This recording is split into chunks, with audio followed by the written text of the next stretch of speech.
Hey everybody, Travis, Holzem with Food Forest Abundance, Minnesota. And just finished up the day early on Friday. I have to drive from Blaine to Excelsior to go visit another family that needs an installation. So I'm gonna go talk to them, or they actually need to design their backyard. So that's what we're gonna go talk about, getting them through the design process so I can install their food forest.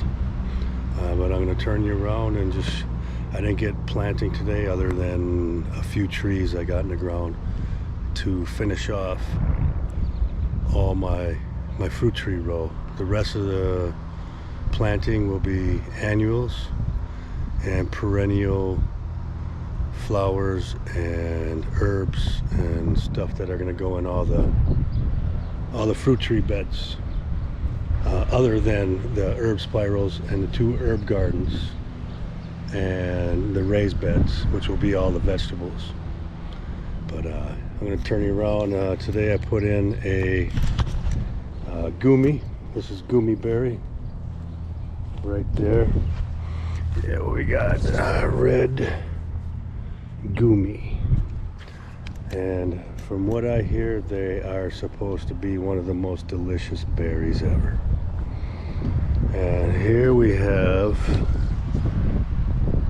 Rosa rugosa.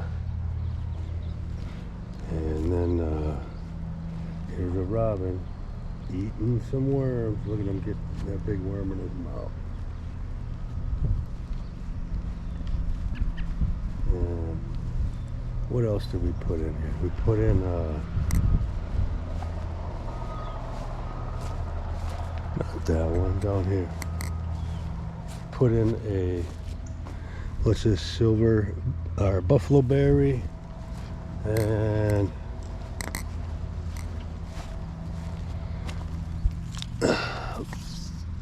another gumi.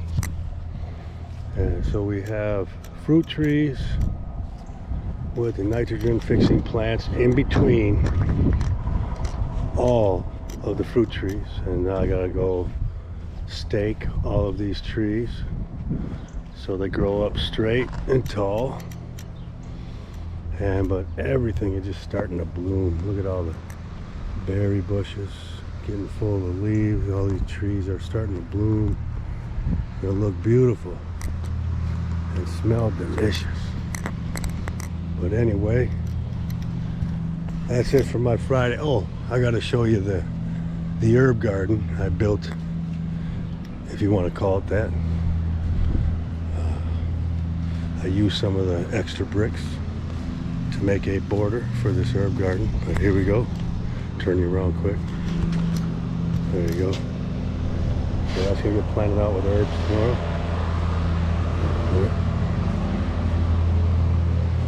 I just put 2 rows of bricks on the back. See, nothing special. And then we have this side. And so we're going to have herbs on this side with some wildflowers, and then herbs here on the inside.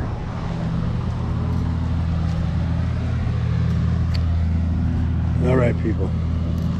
Happy Friday. Have an amazing weekend. Grow food, not lawns. And if you want to design a food forest or edible landscape for your home or your cabin, or you have a school your kids go to that you feel they need a food forest at their school, let me know. I will go visit the school and we will get a food forest at the school so the kids can learn how to grow food and be self-sufficient. That's what all kids should be learning in school nowadays. But gotta run, got a 45-minute drive ahead of me, so I got to get prepared. And I will be out here tomorrow in Blaine planting all the stuff I have, all the plants I have, and get everything in the ground. And then the only thing I have left is staking the trees and my raised garden bed project for the fire pit, which will take me a couple days to build, and then all I have to do is fill all the boxes and plant them, and we'll be done. And then it's on next week to Norwood Young America to finish that project, which is going to probably take 4 days to do. And then Minneapolis by Lake Calhoun is going to be probably 2 or 3 weeks worth. And then who knows next? I think New Richmond, Wisconsin's coming up soon. Yeah, so have an amazing weekend, my friends. Grow food, not lawns. See ya.